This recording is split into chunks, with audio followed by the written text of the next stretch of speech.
Alam mo ba kung bakit may mga taong nananatiling kalmado kahit ang buhay nila ay parang gumuho na? Samantalang yung iba, konting problema lang, wasak na agad ang isip. Kung isa ka sa mga gustong matutunan kung paano maging unshakable, hindi matinag at hindi basta-basta nadadala ng emosyon. Welcome sa mundo ng Stoic Psychology. Dito, malalaman mo kung paano gumagana ang utak ng mga taong kayang manatiling tahimik kahit nasa gitna ng pinakamagulong sitwasyon. Bago tayo magsimula, kung gusto mo ng mga ganitong topic tungkol sa human psychology, emotions at behavior, huwag mong kalimutang mag-subscribe dito sa ating channel para lagi kang updated sa mga bagong kaalamang ibabahagi ko. 1. Bakit? Ang pinakatahimik, ang pinakamalakas. May kakilala ka na ba na hindi malakas ang boses, hindi nagyayabang, hindi nagdadrama, pero kapag may dumating na malaking problema, siya pa ang pinakakalmado sa lahat? Yung tipong habang lahat ay nagpapanik na, siya steady lang, parang may sariling mundo na hindi natitinag.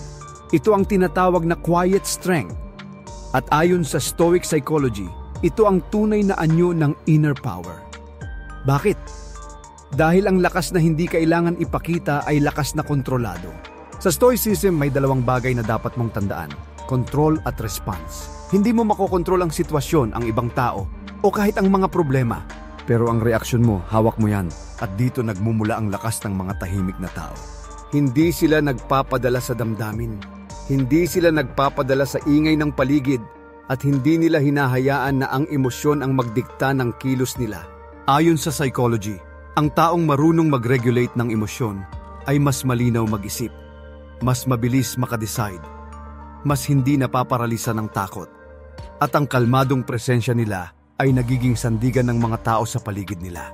Ang pinakatahimik ay nagiging pinakamalakas dahil kaya nilang dalhin ang bigat sa loob nang hindi ito ibinabato sa iba. Kaya nilang intindihin ang sitwasyon bago mag-react. At alam nila na hindi kailangan ng sigaw para mapatunayan ang katatagan. Sa dulo, ang tunay na lakas ay hindi nakikita sa taas ng boses mo, kundi sa lalim ng pag-iisip mo. At kung kaya mong piliin ang kalma sa gitna ng gulo, mas malakas ka na kaysa sa karamihan. 2. Stoic mindset. Paano hindi matibag kahit anong gulo pa yan? May mga tao bang kahit anong bigat ng sitwasyon, hindi mo makita na natataranta? Para bang may unos sa paligid, pero sila kalmado, steady, at parang alam nila na malalampasan nila ang lahat? Hindi sila superhuman. Meron lang silang stoic mindset. Ang stoic mindset ay hindi tungkol sa pagiging walang nararamdaman. Hindi rin ito pagiging malamig o walang pakialam. Ang totoong stoic mindset ay ang kakayahang manindigan kahit magulo ang mundo. At nagsisimula ito sa isang simpleng prinsipyo. Piliin kung saan mo ilalagay ang energy mo. Sa halip na ma-stress sa mga bagay na wala kang kontrol, inuuna ng stoic ang mga bagay na kaya niyang ayusin. Ang isip niya hindi tumatakbo sa worst case scenario. Ang tanong niya lagi, ano ang kaya kong gawin ngayon? Ayon sa psychology, ang ganitong uri ng focus ay nakakatulong para hindi ma-overwhelm ang utak. Kapag alam mo kung anong kontrolado mo at kung ano ang hindi, mas nababawasan ang anxiety mo. Mas nagiging malinaw ang isip at mas mabilis kang nakakagawa ng tamang desisyon. Ang stoic mindset ay parang mental shield. Hindi nito tinatanggal ang problema, pero hindi rin niya hinahayaan na wasakin ka nito. Kapag may gulo, humihinga ka muna. Kapag may stress, nag-iisip ka muna, hindi agad nagre-react. Kapag may taong nagpo-provoke sa'yo, pinipili mong hindi sumabay sa drama nila. Ang taong may stoic mindset ay hindi matibag dahil ang lakas nila ay hindi nakadepende sa sitwasyon. Nakadepende ito sa disiplina nilang kontrolin ang sarili. Sa dulo, hindi ang problema ang tunay na kalaban, kundi kung paano ka mag-iisip habang nandyan ito. At kapag nakontrol mo ang isip mo kahit anong gulo pa yan, hindi ka basta-basta matitinag. 3. Ang sikretong ginagamit ng Stoics para hindi maapektuhan ng stress. Napansin mo ba na may mga taong kahit sobrang stressful na ang araw, hindi mo makita na nauubos sila? Hindi sila madaling mapikon, hindi sila nagpapanik, at hindi sila nadadala ng pressure. Meron silang sikreto at matagal na itong ginagamit ng mga Stoics. Ang sikreto ay simple. Detachment from unnecessary emotion. Pero hindi ibig sabihin nito ay wala silang pakiramdam. Ang ibig sabihin ay kaya nilang ihiwalay ang emosyon sa sitwasyon para mas malinaw nilang makita ang realidad. Sa psychology, ang tawag dito ay cognitive distancing. Ibig sabihin, humahakbang ka ng isang hakbang paatras sa isip mo para hindi ka agad lamunin ng emosyon. Kapag nagagalit ka, hindi ka agad sasabog. Kapag may problema, hindi agad panic mode. Tinitignan mo muna ang nangyayari na parang observer, hindi bilang biktima ng sitwasyon. Ito ang dahilan kung bakit hindi sila madaling ma-stress. Dahil kapag hindi ka nilalamon ng unang emosyon, mas nagiging kontrolado ang reaksyon mo. Isipin mo ito, may tao na nagtaas ng boses sa'yo. Dalawang choice mo. Sumagot ka ng mas malakas o huminga ka at tingnan kung bakit sila ganun. Ang Stoic, pipiliin ang pangalawa. Hindi dahil mahina sila, kundi dahil naniniwala silang hindi dapat ibigay ang kapangyarihan mo sa iba. Ayon sa research, ang ganitong mindset ay nakakapagpababa ng stress hormones. Mas mabilis kang nakakabawi, mas less ang pagod sa isip, at mas nagiging logical ka sa pagharap sa problema. Ang sikreto ng Stoics ay hindi pag-iwas sa stress. Ang sikreto nila ay ang kakayahang hindi hayaang kainin sila nito. At kapag natutunan mo rin ang skill na ito, kaya mong maging kalmado sa mga sitwasyong kayang gumuho ng iba. 4. Emotional mastery. Paano kontrolin ang sarili sa panahon ng kaguluhan? Kapag may nangyaring biglaan, madalas ang unang natitinag ay ang emosyon natin. Natataranta, napapagalit, napapaluha o napaparalisa. Pero mapapansin mo, may mga taong kahit nasa gitna ng malaking problema, halos hindi nagbabago ang muka. Hindi sila robot. Marunong lang silang mag-master ng emosyon. Ang emotional mastery ay hindi tungkol sa pagtago ng nararamdaman. Ang tunay na mastery ay maramdaman mo ang emosyon, pero hindi mo ito hayaan na magdikta ng kilos mo. Ramdam mo ang takot, pero hindi mo ito sinusunod. Ramdam mo ang galit, pero hindi mo ito pinapabayaan na sumabog. Ramdam mo ang gulo, pero malinaw pa rin ang isip mo. Sa psychology, tinatawag itong emotional regulation. Ito ang kakayahan mong i-hold ang emosyon bago ka mag-react. Kapag nagalit ka, hindi ka agad sumasagot. Kapag nalungkot ka, hindi mo dinadala ang mundo sa balikat. Binibigyan mo ang sarili mo ng second layer of thinking bago kumilos. Ito ang dahilan kung bakit hindi basta natitinag ang mga taong may emotional mastery. Hindi nila tinatanggal ang nararamdaman nila. Inaayos nila ito. Ina-assess nila kung ano ang totoo, ano ang hindi, at ano ang dapat gawin. Isipin mo ganito, may sunog sa paligid. Ang taong magpapanik, hindi makagagalaw. Pero ang taong marunong magpanatili ng kalma, siya ang mas makakahanap ng solusyon. Ganon din sa buhay. Hindi ang pinaka-emosyonal ang pinaka-epektibo. Ang pinakamalinaw ang pag-iisip, siya ang nakakasurvive. Ang kaguluhan ay hindi mawawala sa mundo. Pero ang kontrol sa sarili, kaya itong buuin. At kapag natuto kang i-handle ang emosyon mo sa gitna ng gulo, nagiging mas matatag ka, mas matalino ka magdesisyon, at mas nagiging mahinahong bersyon ng sarili mo. Ang tawag doon, tunay na lakas. 5. Stoic rules. Paano hindi mapaikot ng problema ang isip mo? Kapag may problema, normal na mag-overthink. Minsan kahit maliit lang, lumalaki sa isip natin. Paulit-ulit, paikot-ikot, hanggang sa maubos ka. Pero may mga taong kahit gaano kabigat ang sitwasyon, hindi umiikot ang isip nila sa takot. Hindi sila nadadala ng panic. At meron silang sinusunod na Stoic rules. Ang unang rule, focus on what you can control. Kapag may nangyaring hindi mo gusto, hindi mo agad tinitingnan ang worst case. Una mong tinatanong, ano ang kaya kong gawin ngayon? Sa psychology, tinatawag itong problem-focused coping, isang strategy para hindi maparalyze ang utak sa takot. Kapag malinaw kung ano ang kaya mong hawakan, hindi ka nadadala ng sitwasyon. Ang pangalawang rule, huwag agad maniwala sa unang iniisip mo. Kapag may problema, ang unang thought natin madalas dramatiko. Paano na? Baka masira, baka mawala, baka hindi ko kayanin. Pero ang Stoic hindi agad tumatalon sa konklusyon. Ina-assess muna nila. Totoo ba ito o iniimbento lang ng utak ko dahil takot ako? Ayon sa psychology, ang tawag dito ay cognitive reframing. Ang kakayahang ayusin ang interpretation mo para hindi lumala ang stress. Ang pangatlong rule, huwag kang kumapit sa bagay na hindi permanent. Lahat ng problema may expiration. Hindi man madali, pero hindi ito forever. At kapag alam mo na temporary ang gulo, mas madali itong dalhin. Kaya hindi umiikot ang isip ng stoic sa problema. Hindi dahil wala silang pinagdadaanan, kundi dahil may sistema sila sa pagharap dito. Hindi sila nagpapadala sa emosyon. Hindi sila nagpapadala sa takot. At hindi nila hinahayaan na ang problema ang magdikta ng direksyon ng buhay nila. Sa huli, hindi mo mapipigilan ang pagdating ng problema. Pero pwede mong piliin kung paano mo ito hahawakan. At kapag nasunod mo ang stoic rules, hindi ka basta-basta mauubos at hindi ka basta-basta matitinag. 6. Kalma sa crisis. Ano ang nagagawa ng stoic thinking sa utak mo? Kapag may krisis, karamihan ng tao agad natataranta.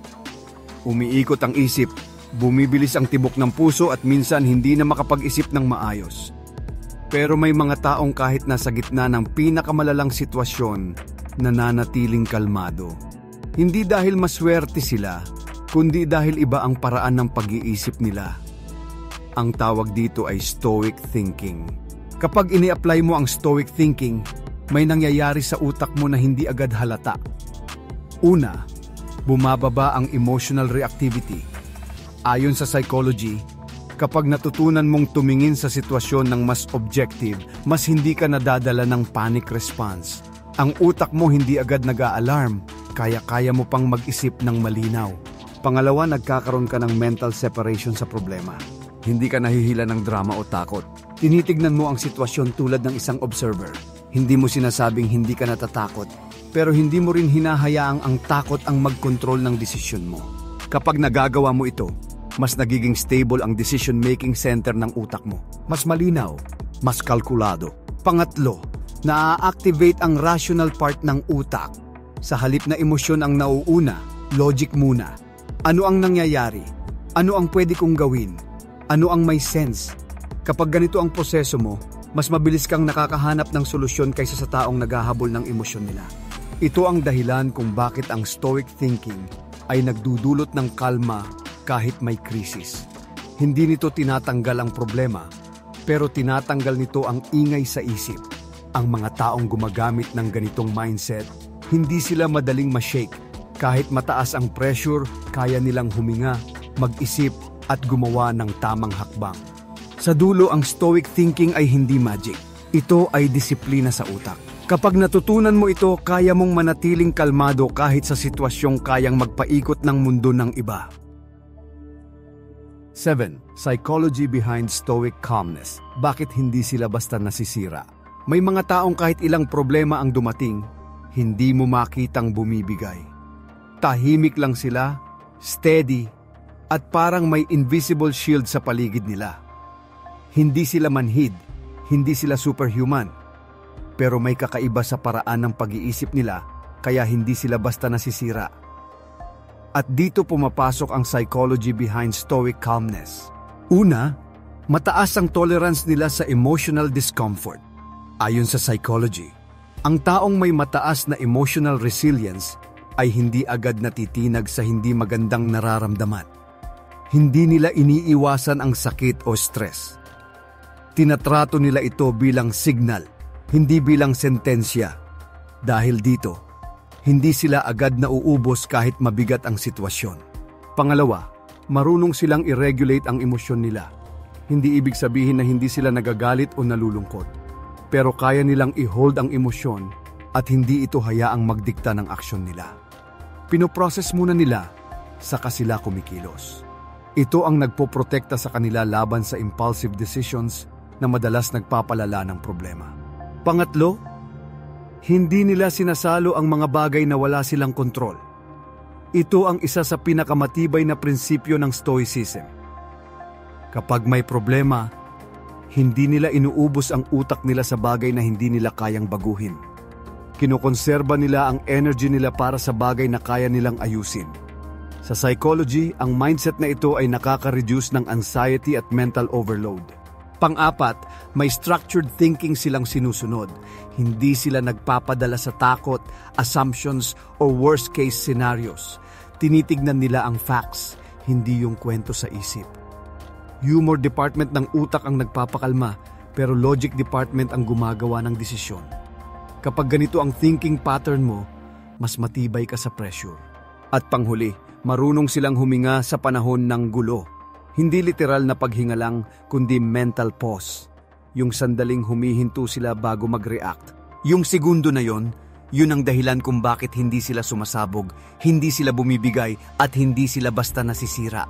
Sa dulo, ang stoic calmness ay hindi talento. Ito ay skill. Skill na pwedeng pag-aralan, i-practice, at i-apply sa araw-araw. At kapag natutunan mo ito, matutuklasan mong hindi mo kailangan maging malakas sa labas para manatiling matatag. Kailangan mo lang patatagin ang loob. 8. Paano gawing matatag ang isip? Stoic techniques backed by psychology. Kung minsan, ang pinakamahirap labanan ay hindi ang problema mismo, kundi ang isip natin. Kapag nagpanik ang utak, kahit simpleng sitwasyon nagmumukhang imposible. Pero may paraan para patatagin ang isip at matagal na itong ginagamit ng mga Stoics. Ang maganda pa, sinusuportahan ito ng modern psychology. Unang technique, negative visualization. Sa Stoicism, tinuturo nila na isipin ang worst-case scenario, hindi para matakot kundi para maging handa. Sa psychology, tinatawag itong mental preparedness. Kapag alam mo ang possible na mangyari, bumababa ang anxiety dahil hindi ka na nabibigla. Mas kalmado ang isip dahil may expectation ka na. Pangalawang technique, focus on control. Hindi mo hawak ang ugali ng iba, ang aksidente o ang mga pangyayaring biglaan, pero ang reaksyon mo, kontrolado mo. Ayon sa psychology, ang mindset na ito ay nagpapataas ng self-efficacy o yung paniniwalang kaya mong harapin ang sitwasyon. Kapag mataas ang self-efficacy, mas matatag ka mentally. Pangatlong technique, cognitive reframing. Kapag may problema, hindi agad iniisip ng Stoic na malas, unfair, o tapos na ang lahat. Tinitingnan nila ang sitwasyon bilang challenge, opportunity, o lesson. Sa psychology, ang reframing ay nakakatulong para hindi lamunin ng negative thoughts ang utak. Mas nagiging solution-oriented ka. Pang-apat na technique, emotional pausing. Bago magsalita, bago mag-react, bago magdesisyon, humihinto sila sandali. Ilang segundo lang, pero malaki ang epekto.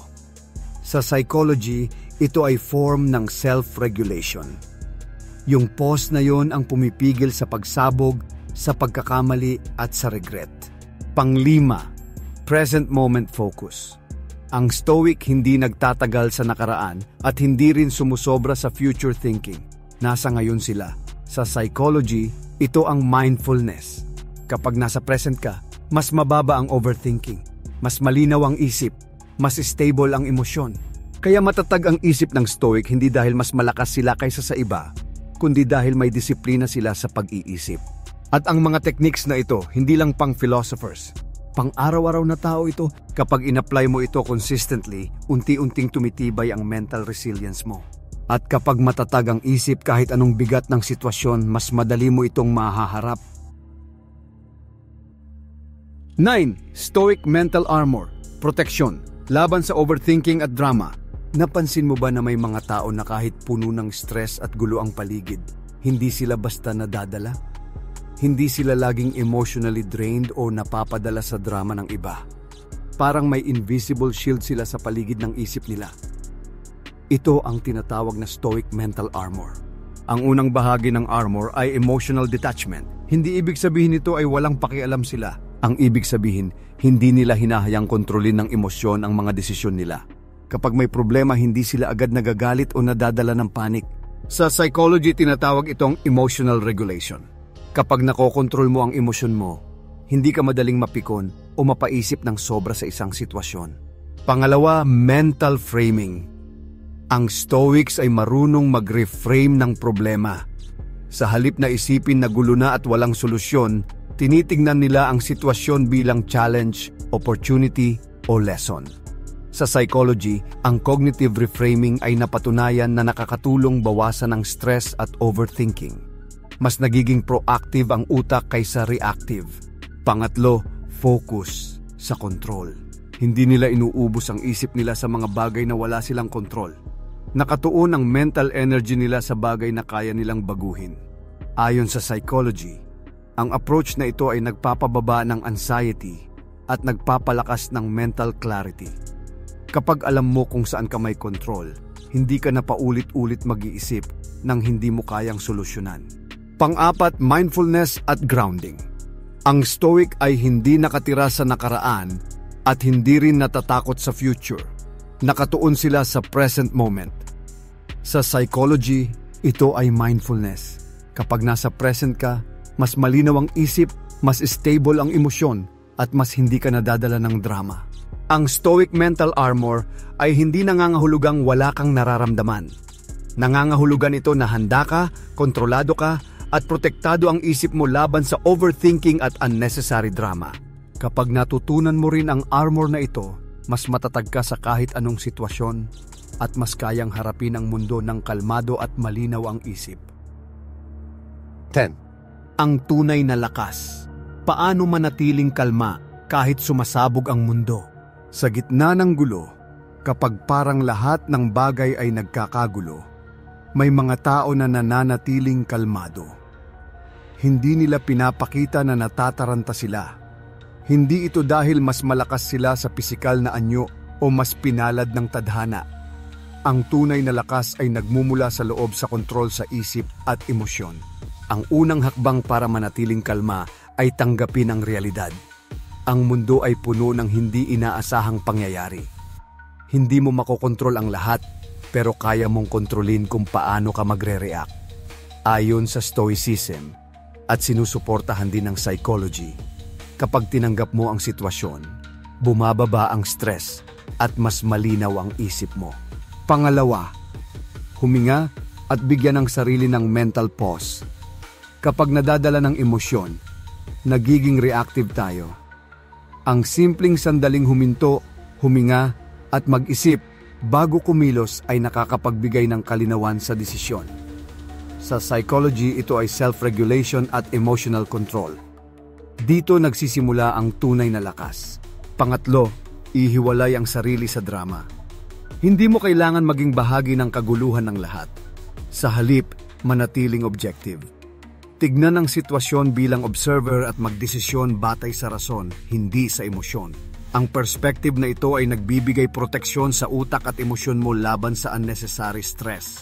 Pang-apat, focus sa solusyon, hindi sa problema. Ang Stoics ay naniniwala na ang enerhiya mo ay pinakamainam na gamitin sa kung ano ang kaya mong gawin, hindi sa pag-aalala sa kung ano ang wala kang kontrol. Psychology studies show na solution-focused thinking reduces anxiety at nagpapalakas ng resilience. Sa huli, ang tunay na lakas ay hindi nakikita sa lakas ng braso o sa taas ng boses. Nakikita ito sa kakayahan mong manatiling kalmado, malinaw ang isip at maayos ang reaksyon kahit na parang sumasabog ang mundo sa paligid mo. Ang ganitong disiplina sa isip at emosyon ang nagbibigay sa iyo ng kapangyarihan na harapin ang kahit anong hamon ng matatag. At diyan mo makikita, ang tunay na lakas ay hindi nakadepende sa kung gaano kabigat ang sitwasyon, kundi sa kung paano mo kinokontrol ang isip at emosyon mo. Ang Stoic psychology ay nagtuturo sa atin na maging kalmado, malinaw ang isip at matatag kahit sa gitna ng pinakamalalakas na unos. Kaya kung gusto mo pang matutunan ang mga ganitong psychology insights tungkol sa human behavior at personal development, mag-subscribe ka na at i-turn on ang notification bell para lagi kang updated sa mga bagong episode dito sa ating channel. Tandaan, ang disiplina sa isip ang susi sa tunay na katatagan. Maging kalmado, manatiling matatag, at harapin ang mundo ng may malinaw na pag-iisip.